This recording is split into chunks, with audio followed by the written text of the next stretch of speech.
Good afternoon, everyone. My name is Chintan Barwada, and I'm currently hosting a really interesting webinar. I was speaking to Ajay Unni just before the session started.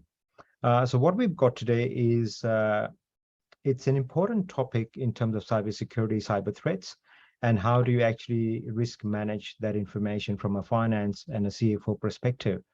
What we've got is we've got Ajay Unni, who is the founder and the strategy CEO of Stickman Cyber.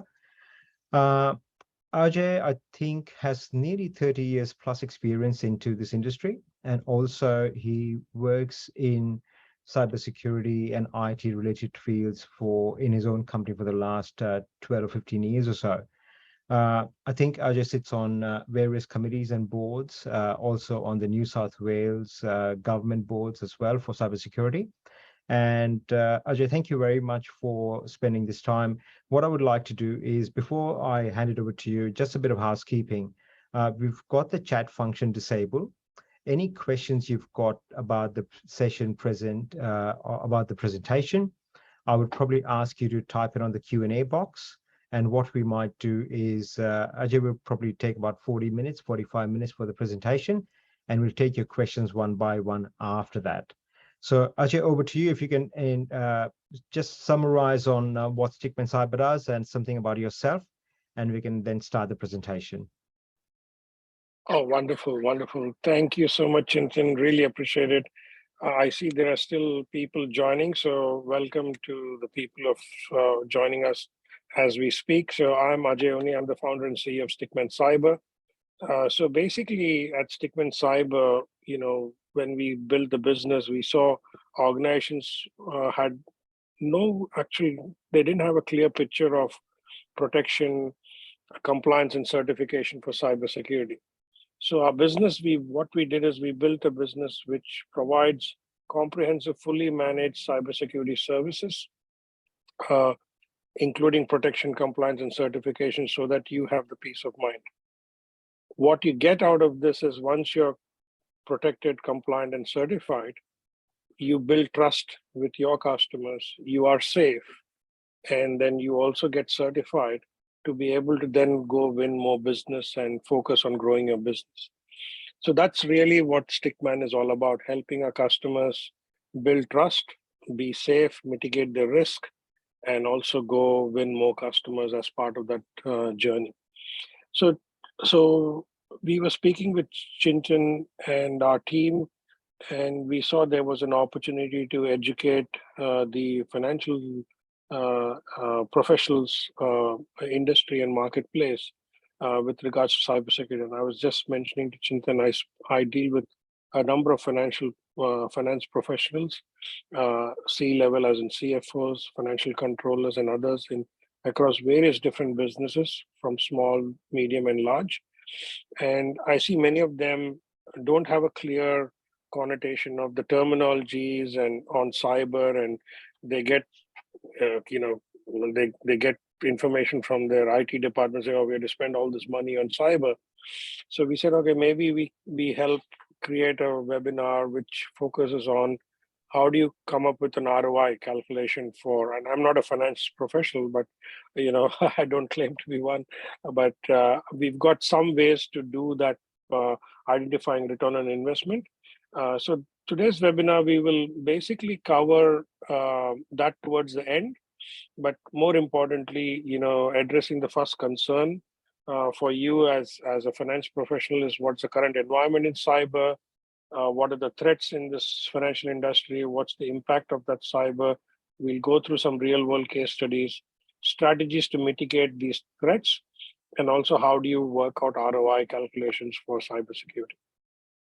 So let's get right into it. And as Chintan mentioned, feel free to put questions. Chintan kindly will be moderating those questions. So I'm happy to stop, pause, answer questions if need be, or we can answer all the questions towards the end. Okay, so current state of cyber security or cyber environment, right? So I think we don't have to say this, but obviously cyber crime attacks and data breaches are on the rise. And they're taking different forms and shapes, right? So it's projected that industry itself is going to be $100 billion industry in terms of security products and services. In terms of the attack and the cost of cybersecurity to the industry, they're talking about 10 trillion by 2025. So there's already been a 15% increase in the cost of cyber attacks globally, right? There's also a compounded growth of annual growth. Direct cybersecurity insurance premiums will also increase. And I've seen that happen over the last 2 years. So in Australia alone, there were 28 insurers 2 years ago. Now there are about 6 to 8 insurers in cyber. So insurance companies are also taking this quite seriously. They won't just blindly accept the risk and insure companies without having the protections in place. Right. Currently, there's globally there is 3.5 million open jobs, and it's so interesting. I see that number. 4 years ago, I was at DEF CON in the United States, attending different seminars. They had said they had anticipated in the next 2 years to have about 3 to 4 million in jobs, and it's amazing that today's stats say 3.5. So somebody is doing these numbers right in the back end to give us this. So it's really interesting how the industry has grown, how analysts are thinking into the future, and giving us these numbers. So there is obviously lack of skill set, growing cybercrime. Insurance companies are saying, sorry, we won't accept that risk anymore. Either you pay an exorbitantly high premium or you do some protection in place, right, to mitigate the risk. So that's the current environment. Let's look at how it's impacting the finance industry. So key statistics, and what we have done in these next few slides is we talk about the terminologies and also some statistics around it, right? So phishing is a terminology used commonly in cybersecurity. So phishing is a type of attack where somebody is sending you a fraudulent email, which looks very authentic. You click on it. It may look as if it's come from your IT department saying, please reset your password, or your account has been locked, please reset your password, or some other kind of coaxing you into providing your username and password. So this is probably the number one type of attack vector, and we call these attack vectors. In the real world, the police call us modus operandi. How does the criminal find a way to conduct a crime? Here it's called attack vector. So this attack vector is used predominantly, and almost 90% of attacks are caused because of phishing attack being successful, right? And the whole objective is, it's like stealing keys of a car, right? Or the phishing is, if the attacker can get access to your username and password, or get you to click on a link and download a file which will give him remote access, that's basically you're giving away the keys to your system. And once you've given away the keys, then they can then traverse through the systems and go and do different kind of things. And they could even just sit and watch, right, what you're doing. So let's assume, like, if the criminal had access to your username and password of your Gmail, like how you would log in at home and log in on your phone and log in on another computer or a tablet, they could log in on another device and you may not know, and they're watching all your emails coming in and out, right? So they build a profile or a persona about you, and they'll say, oh, Ajay is talking to Chintan is talking to that person, they have replied all to this person. So they create a vector by saying, okay, if I send an email to Ajay as if I'm Chintan, saying, hey, please click on this link, I will treat that as a trusted source of. So that's why every email, though it's painful, you have to check, the source of the email. If, especially in finance industry, we have seen number of cases where monies have been exfiltrated from the business by an email from the CEO saying, hey, CFO, can you please urgently, send this funds out to this particular supplier because it's urgent, and the financial controller or somebody just trusted that email and made that particular transaction, right? So the statistics are quite alarming in this space and something to be completely wary about. We'll talk about how to mitigate this towards the end, but one of the key mitigation strategies for this is training and awareness, right? and also running internal phishing campaigns. So we help clients run phishing campaigns which look realistic, but it's not obviously not to compromise systems, but to show how it can. So that's how we build. It's like how we teach kids to cross roads and be careful when we go to certain suburbs or certain streets. So it's that knowledge and experience you build on how to deal with such kind of emails, and that's how you mitigate this risk. And there's a slide which talks about mitigation overall. The second one, this is a pretty common name now. At least the last 2 to 3 years, we've seen massive attacks on ransomware attacks. And realistically, the ransom demands have grown from $5,000 to $200,000. So that's the complexity. And there was a recent one with a critical infrastructure in the US who was asked to pay $3 or $4 million post ransomware attack, obviously much larger company. So they basically, based on the size and complexity of the company, where attackers are asking different kinds of money. One of the biggest challenge with ransomware, it shuts you down completely, right? And if you don't have backups and secure backups and most recent backups, and you can't come back online, an average loss of business timeline is about 21 days. So it's quite significant, right? When you think about it. And if your business is, generating a certain kind of revenue, if you convert that into daily revenue equivalent and you do 21 days, you start seeing, oh, if I'm not operating for 21 days, what's the real impact to my business, right? So there are some basic calculations which we'll go through towards the end. Obviously, we can do more complex ones such as net present value and so on and so forth, but we won't have enough time to go through that. And you as professionals are more better in doing that. But I'll give you some basic elements on how to use numbers to come up with net present value, return on investment calculations, and so on and so forth. Also, as you can see, the last statistics, there's been a significant growth on ransomware attacks to about 151% overall. Let's move on to the next one. So this is distributed denial of service. Again, finance sector has experienced 30% increase in DDoS, third most targeted sector from a DDoS standpoint. And also there's been an 80% rise in this. So what is DDoS? So as the image says, this road has been built to provide a service, right? Now, when the service is denied, it is what we call the denial of service.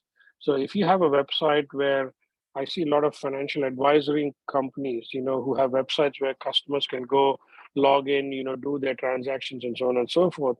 Or you may be having your own business where you have customers logging in, placing orders. And so the denial of service attack is a means to shut businesses down by way of an attacker sending false requests to websites, and the website can't take the load and the website falls over, right? And when it falls over, that's when you become vulnerable, right? So as you can see in the image, there's a massive traffic jam here. Now, if an attacker wants to get in and steal some information, because people are focused on fixing that issue, there could be certain doors and windows open as an analogy. So IT guys will go in, open some ports. Somebody may forget to close the port because they're in firefight mode. And that's when attackers can then find ways to get into the system, exfiltrate data, or launch a ransomware attack or do things like that. So this is another quite an interesting way. It's a little bit more technical in nature. It's not that anybody can run it. But there's one thing to also understand, that you have ransomware as a service, denial of service as a service, meaning you can hire, like how in movies you can hire a hitman to kill somebody. You can hire cyber attack criminals to perform these activities for pure money or disrupting another person's business, right? So these are real world scenarios. We deal with it on a daily basis. It's like sometimes the stories, some of my cop friends or military friends say, it's hard to believe because only they have access to, what's in the front line, right? So I'm here to share those frontline stories, and then it's for you as business owners, as senior leaders, to then figure out how it fits your business requirements. And then, if there's any way we can help, we're more than happy to assist you. The next slide, we talk about supply chain attacks, and this has become a very, very crafty and a easy way. So if you think of a path of least resistance concept, right? And who's the most vulnerable in that chain? So if there is a chain of people helping one business, achieve its goal, and there's a great example of this a few years ago. Target in the US, the Target retail store, was attacked through the air conditioning contractor's laptop. Now, a lot of people thought, wow, that is a very clever way. But what happened was that air conditioner contractor's laptop would connect into the Target systems to manage the air conditioning equipment. Now, nobody would have thought about this, right? But that person, that external contractor, was part of the supply chain of that one business. By gaining access to that laptop, they then gain access into the Target systems, which were further vulnerable. And then they were able to go in and steal, I think it was some ridiculous amount of 140 million or 40 million credit card numbers were stolen out of Target.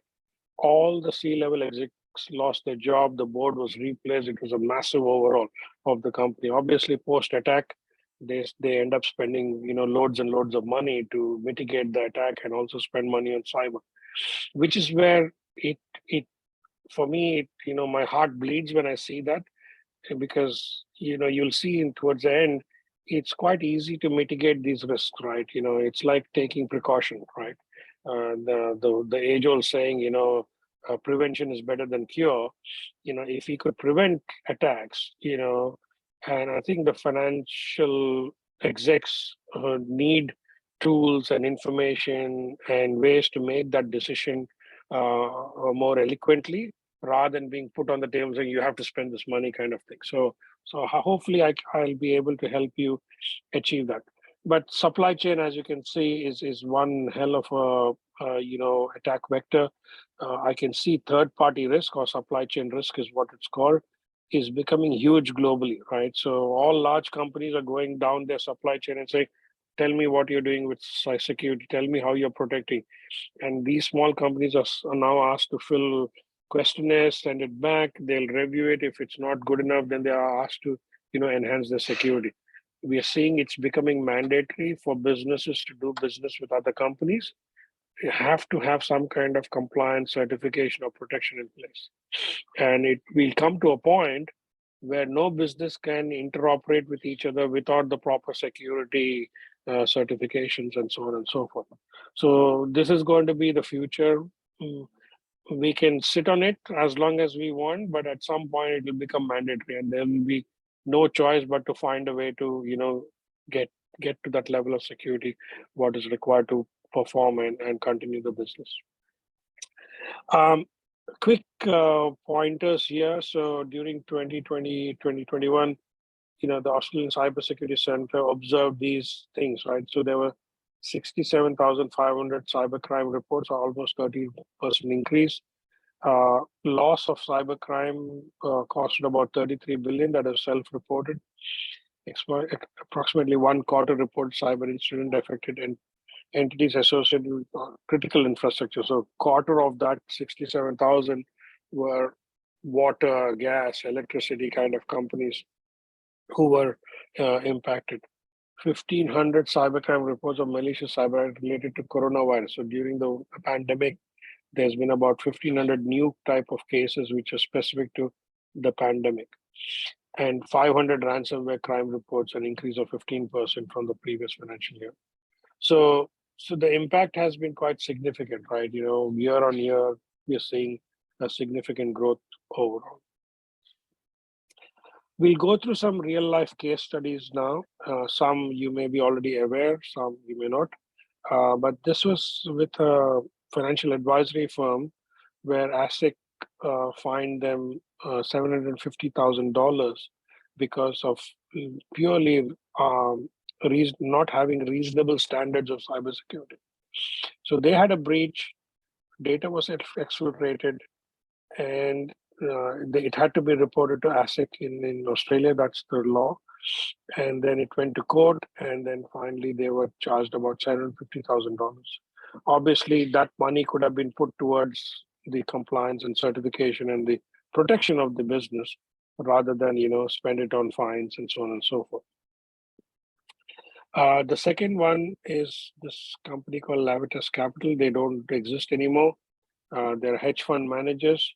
So they were sent a fraudulent Zoom link, Zoom invitation, which then occurred through a series of other attack vectors for about 800,000 to be fraudulently wired out of the company, right? And they sent 8.7 million worth of invoices from the fund manager's email account with the hope of recovering or making more money from that process. Obviously, the business had to literally, they shut down soon after. They lost investments about 16 million, and they couldn't come back. They couldn't recover from that breach, right? And these are all real, all publicly available information. So feel free to have a check online yourself. PNN Bank, this is, I think, Perth-based, yeah. During a server upgrade, they had an attack while the upgrade. So this is kind of similar to the denial of service, right? Something broke down, you're going and doing maintenance. During the maintenance process, and somebody saw a good opportunity to get in, right? Some door or window was open, as an analogy, or some port was open, and that's how they entered into the system. Data was stolen from the CRM system, had personal identifiable data. They had to shut down the source of the attack. They worked closely with their independent advisors. Luckily, they were able to recover back, right? So that was another case study. This is a more recent one, National Australia Bank. And I use this case study mainly for ROI calculation, which I'll tell you in a few seconds how that will work out, right? So 13,000, so they had to reach out to 13,000 customers, notify about their personal data was compromised, right? This was due to the third party who they gave the data to. The bank had to settle this for $686,000 in compensation alone. Now, when it comes to cyber attacks, data breaches, you have to think there is customer data, there is your business, right? And there are other aspects, right? So what is the hackers after, right? They are after your customer data or your business IP, or they're after your business. So if they're after data and they steal the data, which can be then sold, that's how they make money, right? If they can't steal the data, then they come to your business and they, either do a denial of service or a ransomware attack, and they hold you for ransom and then they make money, right? Now, in both scenarios, there is a cost to the business, right? The cost is compensation. The cost is, legal fees. The cost is communicating with clients. The cost could be remediation, the cost of remediation, and various other factors. So these are the things I want you to keep in mind. It'll all come together in the last slide, hopefully, and then you can ask me questions if you choose to. So this is a simple slide. It doesn't have too much technical details, but one of the simplest ways to think about remediation, right? So if you were a C-level exec or a decision maker or an influencer in your business, and you're concerned about cybersecurity, you look at this and say, okay, the first thing I need is some kind of surveillance, which we call monitoring, detection, and response. So within brackets, we put back to base alarm systems, just to give us an example. So like how physical buildings have alarms and CCTV cameras, your computer networks and systems also need similar kind of systems, which is what we call monitoring, detection, response. So in buildings, let's use the example of buildings. If I lock the building up, right, and somebody breaks in and there's no alarm system, no CCTV, only the next time I enter the office, I realize, oh, there's been a breach or someone has broken in, right? If I had an alarm system, I would at least get notified that, okay, there is some activity or somebody has broken in, right? That's first. If I had a CCTV camera, I'll have all the footprints or the logs or the cameras to say, okay, oh, that guy came in at this time, and then you can do further analysis. So what we tell is currently businesses are completely exposed without any kind of surveillance or monitoring, detection and response, right? So you need to put that in place, number one. So once you have that in place, even if your protection systems are weak, at least you have monitoring to tell you if somebody is got in or not. The next thing is you invest in vulnerability management. What that is basically doing is constantly testing your systems, because software is moving, right? It's moving at a very fast pace, right? Every day there is a new technology, new server, new patch, new operating system version. As these things keep moving, new vulnerabilities get associated or get created as part of that process. So you need to have a vulnerability management program which is checking for any, if you like how you get a phone on your phones, you get install the latest, operating system on your phone and you update it, and it says fixing security bug. If you look at the release notes, it will say features enhancement, security bugs fixing, other bugs fixing. So they have found a vulnerability, which is why they're upgrading the software, right? And this happens every day, right? There is uh, every Tuesday there is a release by Microsoft of all the new vulnerabilities they found. Can you beat that, right? If you're in the IT sector, it's a bit daunting to sit and go through all this list of new vulnerabilities, right? And that's what we do. We run these scans, we inform the IT, we work with them to mitigate and patch those vulnerabilities or find other alternate options to mitigate those vulnerabilities. The next is what we spoke in the past, training, awareness, and phishing campaigns. This is where we run regular. So we, like in our platform, we have about 850 training courses, which we run over a 12-month period. So we say cyber has to be part of your day-to-day. It's like while driving the car, it says, slow down, don't go over 60, beware of cyclists, beware of motorbikes. Constantly you're trained as you drive. Once you get your license doesn't mean you're going to be a safe driver, right? So the government makes that responsible. Same with cyber. We run different training programs throughout the year. We'll run phishing campaigns monthly or quarterly or half yearly, depending upon how big or complex the business is. So that's something very important. Next is what we call security penetration testing, which is an advanced version of item number 2, which is vulnerability management. So this is where we'll test your systems for ruggedness, for ability to breach. So we'll act as an ethical hacker, try to find ways to enter your systems and show you. If we find a way, then we'll show you how we did it, and then you can go fix that particular thing. The next area is policy, procedures, and standards.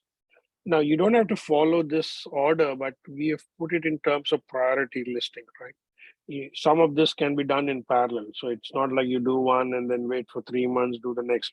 You can do these things in parallel, but we've kind of prioritized it. And that's why I intentionally didn't number it. So it's not seen as, oh, we'll do first that and this. You could do all three or all four in the first instance, for example.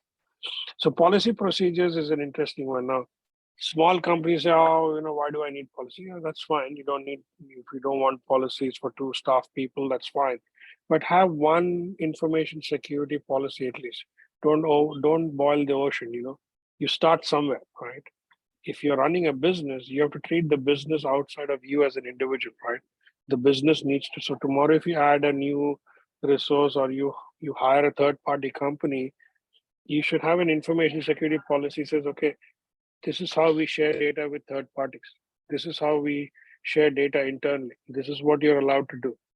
And there are free resources available out there, but have some kind of policies and procedures help you mature your business to the next level, from being a really small micro business to being a more successful business. I'm sorry, I don't have a complete picture of how big businesses y'all are running, but I'm talking in general, right? Obviously, the bigger the business, you definitely need policy procedures to run. But if you're smaller business, also, I would highly recommend at least start with a few. The next area is data encryption. So it's like if your data is encrypted, it's less interesting for an hacker to come after you, right? It's like, I used this example many years ago. My mom lost her earring, and she only found it when she only realized it when she was looking for it, right? And it's a pretty expensive one, but she never locked it and kept it in a safe place. She just left it, and so it fell off or whatever happened, we don't know. So encryption is like the next layer of protection. So you don't leave cash lying around in a retail store if you're in a retail business, or you're not. Even if you're at home, you just don't leave cash. You leave valuable things in a secure, locked place. Encryption is similar to that. If you have customer data, please use. And there are free encryption tools. Windows laptops come with default encryption software, right, which you can install and run yourself. The next one is quite interesting, highly recommended, which is multi-factor authentication. So to log into your email and access email, like if you don't do any of this, at least do multi-factor authentication is what I would say, right? Because you're making it more difficult for the hacker. Because if the hacker, today, all our passwords are out there in the dark web, right? Including mine, right? Because I would have used my username password combination somewhere, sometime on some subscription website, or some other website where I bought, groceries or something. If that website got hacked, they got access to my username and password because that company didn't secure or encrypt that password and username. So literally, there is billions of records of usernames and passwords available. So what hackers do? Think of a hacker like a locksmith, right? When you lock yourself out, the locksmith doesn't come and magically make a key. He's going to use a set of keys to see whether he can open that lock, because he's got this master key stuff, right? Hackers use the same thing. They they harvest this data, and they come up with unique username password combinations which most people use. And if they can get access to your email, they're literally getting access to a lot of information. So if you use username password, use the next layer of check, which is an app which you have to click to confirm that it is you, or enter a code which is sent as an SMS, or there are other ways of doing multi-factor authentication today, right? There are apps which generate codes too instead of SMS. We spoke about third-party risk on one of those slides, so that's really important. So identifying that risk, who are you sharing data? And I've seen a lot of companies use outsourced IT providers, and no disrespect to them, but many of them run businesses where they use the same username and password to log into every one of their clients. So just imagine the hacker, if he compromises an IT provider, he's basically getting that master key to access 50, 60 companies. And we've seen not only small IT companies, we've seen large ones. I'm just trying to remember the name of this company, but anyway, it was publicly announced. But the hackers got access to a very large IT provider who had access to all of this customer data, and they used the same username and password across the board. And the hackers got and impacted all those users too. The last two is data loss prevention. So that's a more complex kind of a tool. So what is data loss prevention? So I write an email, I attach an attachment with all my customer data. So you can build data loss prevention tools which will scan any email, any connection in and out of the business, including if I upload a file from a laptop onto a Google Drive. You can install data loss prevention tools to say, hang on, this data is not classified to be sent unencrypted, right? Or you can create an alert which goes to the monitoring detection saying, oh, this particular user has sent out this particular email with this kind of attachment, maybe financial data or whatever else, right? Excuse me. So the prevention tool's role is to identify sensitive data, inform the business or stop the business or the system from actually sending it outside the business, right? So it's a little bit complex in terms of implementing it, but depending upon the risk level of your business, you can then implement that in your business too. The last one is cyber insurance, right? Obviously, if all fails, at least you have a backup plan. Obviously, insurance companies are not willing to insure if you don't have, some or all of this controls in place. Most insurance companies are definitely asking about vulnerability management, multi-factor authentication, policy procedures, training awareness, pen test, and monitoring detection. Almost every insurance questionnaire I've seen have these 5 or 6 of what you see on the screen as a requirement. You are most welcome to fill it saying, no, sorry, we don't have this control in place. What will essentially happen is your premiums will go up, or the insurer will say, thank you, but we won't be able to cover or carry this risk and insure you. Right? That's what we're seeing across the board right now in the industry. We're literally towards the end, guys. Couple of more slides. So get ready with your questions if you have. So I have 2 slides, one around cost and investment around data breaches and cost and investment around ransomware. So I said there are 2 things, right? One is the hacker is after your data or he's after your business, right? So we take 2 scenarios. So industry research says that data breach expenses per record per breach costs about $150 to $200 per record. So if a business had 5,000 records, let's say, or you lost 5,000 customer records, it'll cost you about 150 to 200. You may ask, what is 150 comprise of? It comprises of, sorry, I've lost for words right now. Legal cost, remediation cost, compensation cost, communication to customers. These are all the things which it gets comprised of. So if I multiply 5,000 times 150, you come to about $750K to $1 million in your exposure, right? Now, sometimes it could be less, sometimes it could be more.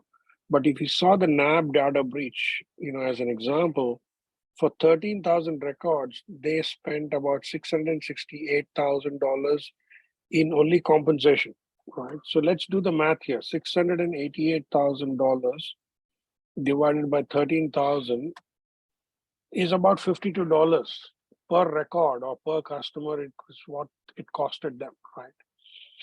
Now, some might have got more, some might have got less. We don't know the details about that because that's all internal. But that itself is a clear testament of the fact that we can't take these things lightly, right? You actually have a real issue. But if you look at the investment, if the business could have invested between 150 to 250K, they could have mitigated this. So this is the basic principle of ROI. How do I get return on my investment? So if you invest this, obviously you haven't spent this money, but you're kind of doing a ROI calculation based on a future state that what if you had a breach, how much will it cost? And should I spend this money now? And then you can arrive at the net present value based on that calculation, because some of this can be capitalized, some of this can be assets to the business, what you are investing in. So in the pure accounting terms or financial terms, you can capitalize some will become assets, some will become operational expenses. But ultimately, you get an ROI on that investment. And I have done multiple business cases for small and large companies who have approved that spend based on this calculation mechanism. The next one is similar, ransomware. So if your business was about 3 million in revenue, I just picked this. If you average that across 200 days of actual revenue generating days, it comes to about $15,000 in revenue per day. And if you shut your business down for 21 days, then you do the calculation. So work out to be about 350 to $500,000. Then you lose data. If you lost data to that 750 to 1 million, total exposure between 1 million and 1.5 million. Again, an investment of 150 to 250K could have saved a business of that size without the need for all that unnecessary expenses. And as I said, I just got off a call this afternoon.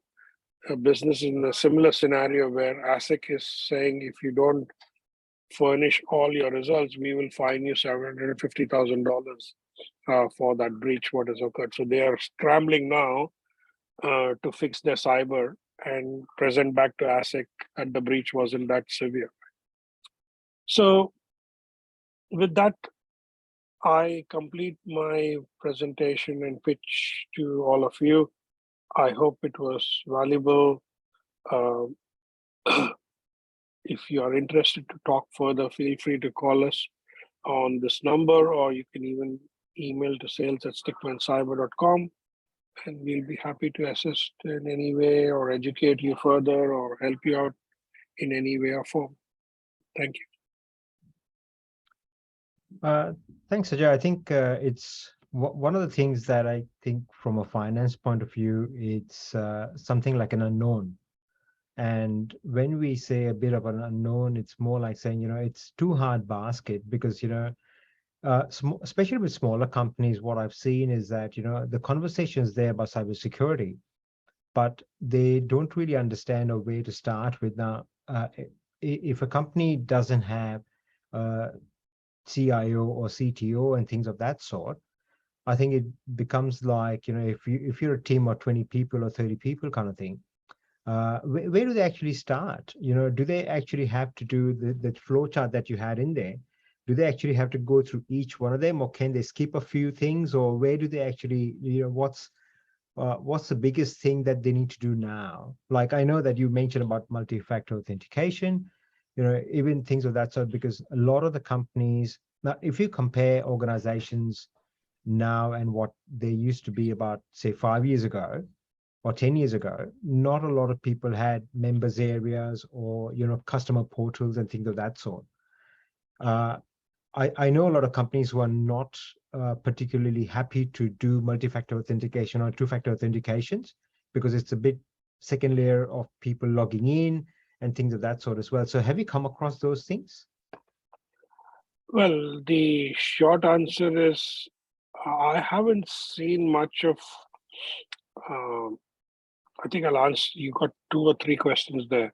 So, multi-factor authentication today has become quite a easy to implement tool. Right. Previously, it was quite expensive. Like if I look at Office 365 or Google, it's there built in with the system. Right. It's the matter of just switching it on. Right. That's all it is. And you get an app which is free. You just use it to log in through multi-factor. So if anybody is trying to log in outside other than yourself, Google or Office 365 will even inform you that there is someone trying to. So these are things which these companies have built tools to make it really easy, right? So I'm just opening a few other slides, but one of the key things here is for companies of size of 20 size or 50 size or under 50, or even larger ones, the first thing to do is an assessment, right? So you perform some kind of a self-assessment, or you get a company like us to come help you do an assessment. The assessment is like going and giving your blood to the doctor, same concept, right? And you go to the pathology, they give you a report, you meet the doctor, the security consultant in our case will build a plan. We'll help you execute that plan, monitor and maintain, right? Those 10 things what I shared on the graph will be part of that plan and execute, right? But if you do an assessment, then you have a clear roadmap of what is your business priority and what is important for your business. Or you can go do that assessment yourself and say, okay, I can pick things from Ajay's slides, or I'll go do MFA first, and then do monitoring and then do something else, right? So it's like if you want to do it all yourself, you perform an assessment, you got the remediation tips from those 10 key things, you pick 3 or 4 to start off with and start your journey, basically. So in terms, it's quite important, like I think from a business process ownership point of view as well, when companies like yourself, when you do consulting and people come to you, is it too late for in a lot of instances where you would probably say that, oh, you should have come to me 2 years ago, or it's just too late kind of thing to implement all of these, because you are always in a firefighting mode when it's too late. Well, we are in that situation with quite a few companies, but who are we to tell that to them? Because our role is to educate the companies, right? We have companies where we have educated and they've made a conscious decision. We're going to accept our risk. We have never been breached. We have never had any issue. Or maybe there was an email from somebody saying, I'm the CEO or CFO, please. And they see the risk as non-existent, right? And then they move on. And then they'll come maybe 6 months later, maybe not to us, but to somebody else and say, oh, they've had a breach. Now fix it, right? So it's like COVID, right? When COVID came, we didn't have vaccination. We were taking extreme protection, shutting down countries and cities and everything. Even after the vaccine has come, there are still people getting COVID, right? But the core aspect of COVID is protection, prevention. There are people who have not taken vaccination and never had COVID. There are people who have had COVID, had all the vaccination, and again had COVID. But the more you expose yourself, the more you're prone. But like COVID, cyber hackers don't discriminate. They don't care. They're going after the weakest. COVID goes after the weakest link anyway, right? If you've got a little sniffle or a cold or you're a bit weak in your body, it can straight away impact you. Like I had COVID, but my entire family never got it. It's amazing. I was still in the same house. I quarantined for a few days and just got fed up, and we said, okay, if everybody gets it, we get done with it. But they didn't get it, right? Touch wood to them.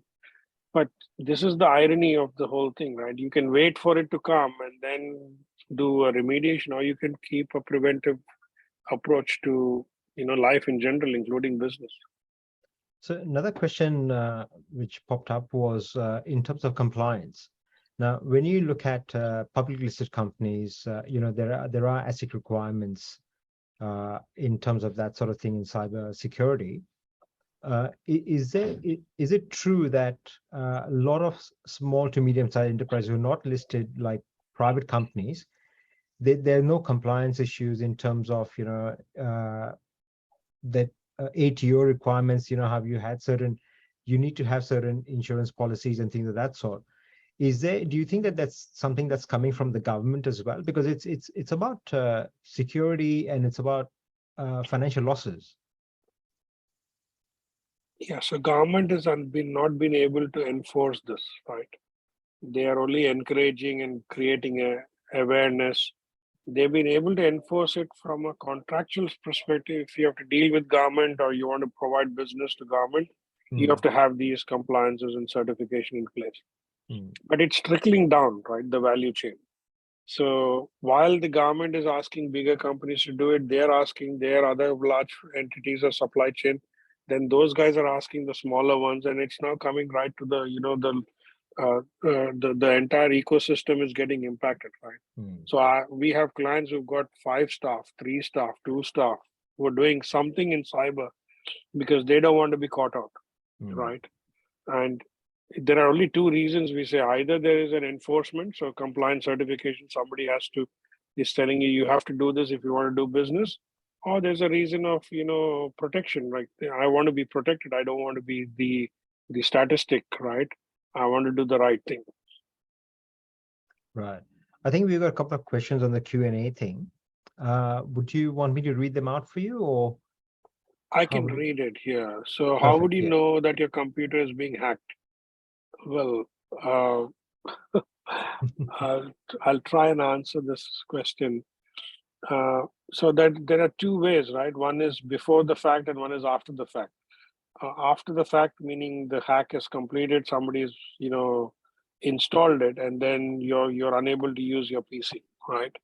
Before the fact is while the attack is happening, right? That's why you have monitoring, or the surveillance is in place primarily for that purpose, right? So you have tools which can monitor your systems to tell if there's any malicious activity happening, and then create an alert or alarm. There are tools after your system is shut down, then we can run scans to tell what kind of attack it is. and how to remediate yourself from that particular attack. And I think just to add on that as well, if you've got a like an antivirus kind of thing, it mitigates some of the risk that you might have, but there are only certain things you can do, right? Yeah, so that's so a lot of people tell me, oh, we've got antivirus and firewall, and so we're fine. Well, those are the tools, protection tools, which have failed. That's why cyber has become more enhanced, right? It's like, oh, we've got books, we've got our accounting books are done by a good bookkeeper. No offense, but that's why you have accounting auditors, right? To check. Yeah, so the maker checker kind of distinction also Mm, have to be drawn down there. that's We great. can go to the next question, which seems a bit financially technical for me, but let's see. Would the chance of loss would need to be built into the, for example, if a loss could cost 1 million, wouldn't you need to determine that there 25% of the loss without the investment? So there's only 250K saving through. In other words, there's much uncertainty of the chances of the loss. Yes, there are. So that's from Kevin. So Kevin, obviously, as I said, I'm not the financial expert. Yes, you can definitely, make those assumptions, but at the end of the day, they're all assumptions, right? The only way you will know is after you've had a breach, like what did it really cost, right? It's like insurance. Why do we take insurance? We know that, okay, if this building burns out, I lose so much, but what's the propensity? It may burn only one part of the building, right? And then you take over because it's 25% chance, so then I'll not take insurance, right? So essentially, at the end of the day, it's a kind of, I wouldn't call it insurance, but it's an assurance, right? It's before insurance because insurance will click in after the fact. But when it's after the fact, that means you've had a breach, you're going through a breach, it's an incident, you're now doing a claim. You want to go through all that and get that money, that's fine. But this is an assurance program so that you don't have to touch the insurance. I hope I've answered the question. Yeah, and I think from a finance point of view, I think it's important to understand that because this is not mandatory at this stage, right? If you look at the financial services industry 20 years ago, professional indemnity clauses and insurances were not required. They were not mandatory. Now they become mandatory. So without that, you can't have a license. So things on similar lines, you're probably looking at another 3 or 5 years down the line, you will need to have those things because the fines that ASIC actually imposes on companies, it's quite large. Correct. Correct. Yes. Yeah. So I So think we from can, a ROI perspective, even if it costs say 100K or 200K, it depends on the revenue, it depends on the business, and depends on the continuity part of things. You might have, as you give examples that companies had to be shut down because they've lost nearly everything, and you can't pay that thing as well. With margins spot on. coming as low as 2, 5, 10%, is it really worthwhile to actually negate that problem? Agreed. Mm. No, spot on. So it's unfortunately there is no set formula. This as I said, this is the only way I've been able to create a business case to take to boards and management, which has been used and been approved. So the proof is in the pudding for me because I'm not a financial professional. I'm an IT guy who was asked to come up with a business case to say, can you do an ROI calculation? And I've used simple, cost versus expenses kind of formula to, or profit loss kind of thing to say, yeah, do I get an ROI on this? Maybe the word ROI is not even the right terminology. It's somebody was used this different terminology. Uh, somebody used this term return on ignorance, right? Instead of investment, right? So so I remember somebody saying it should be actually return on ignorance. What do you get return on ignoring this fact rather than investing? I've read the next question. I'll read it out. As a marketing strategy, is it possible IT companies to so the answer to create alliances with cyber companies and sell their cyber products? Does this happen in real world? The answer is yes. We work with a number of insurance providers in providing cyber security, but it's a funny world out there, right? So the experience I have with some clients, they say, "Oh, we are insured. We don't need security." The insurance guys are saying, "Ajay, we are hearing that they're saying we are secure. We don't need cyber insurance." So it's like it's still confusing what's happening in the industry. I don't know. But we are partnering. The answer to your question is we are partnering with some insurance providers to take our cyber services and help them become secure and hence reduce the premium, right? Because I can tell you, insurance companies are not really interested in your premiums anymore when it comes to cyber. They're happy to sell you premium as long as you have the security in place because they don't want to sit on claims. Last 2.5, 3 years, uh, Chubb, for example, we used to insure with Chubb for 14 years. One day before our renewal, they say US has pulled the plug on this product. We're not selling it anymore for certain types of industries, right? So there you go. So it can happen to anyone. How can I, as a finance professional, practically upskill myself? Yeah. So Sagar, there are heaps of online training courses. There's a lot of free material out there. If you want to become a cyber professional, that's a different game plan. But I would recommend you to, even our website has a lot of blogs which are written for business users, not necessarily technical. So, for example, we spoke about vulnerability management and penetration testing. So there's a blog on our website which says the difference between vulnerability management and penetration testing for business users or non-technical users to understand. What is ISO compliance? What is PCI compliance? All this we've got over, I think, over 800, 900 blog articles inside our website, which you're most welcome to go start your journey there or even do other free, and all that is free, obviously, on Stickman's website.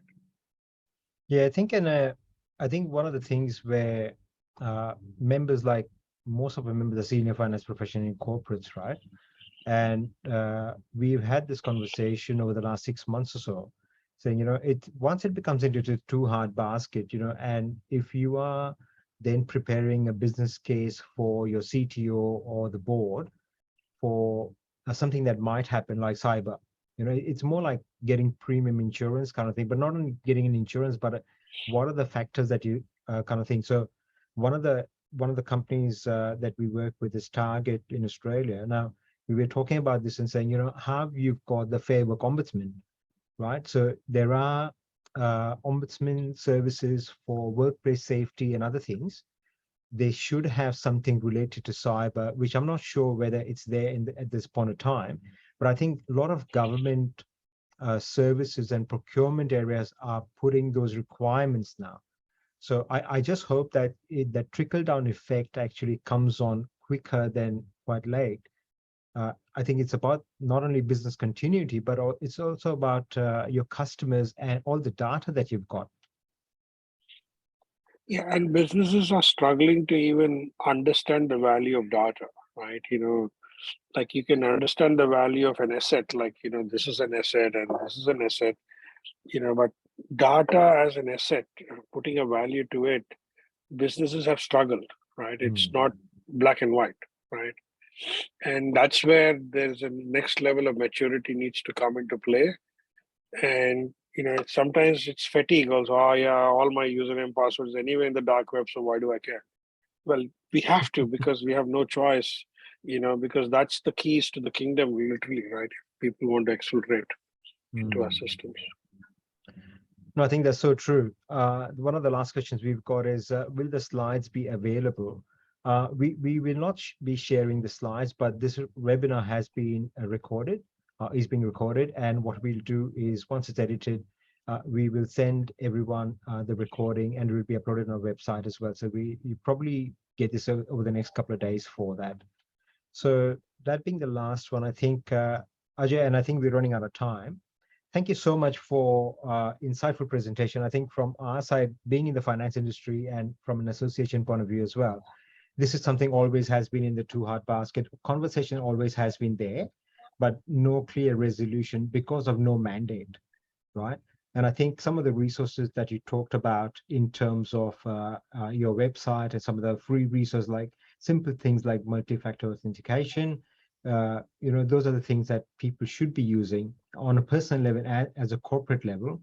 But also some of the resources that people can go to your website and find information on blogs and just upskill themselves in terms of the terminologies. And also, making a business case or even start checking with their own companies, do they have a policy? Do they have things in place? Are you asking the right questions to the board? Are we actually investigating certain things? Have we been hacked? And are we clearing those backlogs and taking things out of the too hard basket? I think it opens up a lot of conversations to be had in the near future with the IT team and also from a board perspective. I think that's the conversation starter I think we need, and I think you've given us valuable insights for that. So thank you so much, Ajay, for your time today, and we No, hope to see thank you you. again in the near future as well. Thank you. Feel free to reach out, guys, including yourself, Chintan. If any member wants to reach out, just send them towards me or Lee, and we will support them. And obviously, no obligation. They can have a chat and a free consult, and then see if we can help. We'll help. Otherwise, you can do it yourself if you can. Absolutely. Thank you so much for that. Wonderful. All right. Thank See you. you. All the best. Bye-bye. Bye.